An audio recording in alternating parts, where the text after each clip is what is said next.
توانائی کہتے ہیں کام کرنے کی استعداد کو، کسی چیز میں کام کرنے کی صلاحیت کو انرجی کہتے ہیں، توانائی کہتے ہیں۔ اللہ کہتا ہے یسبح للہ ما فی السماوات و ما فی الارض، زمین اور آسمانوں کے اندر یعنی پوری کائنات کے اندر جو چیز بھی ہے وہ اللہ اللہ کی تسبیح بیان کر رہی ہے۔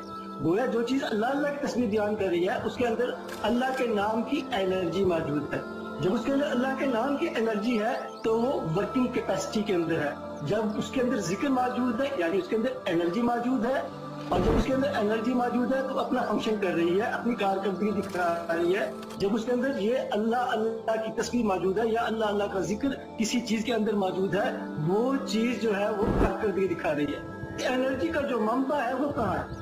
جو مراقبے میں دکھایا گیا، اس انرجی کا منبع یقیناً عرش اللہ کے اوپر ہی دکھایا گیا اور وہی ہے، اور وہ اسی شیپ کے اندر دکھایا گیا کہ جس طرح آپ ایک لیمپ دیکھ رہے ہوں دور سے، ظاہر آپ دور سے دیکھ رہے ہیں، جس طرح آپ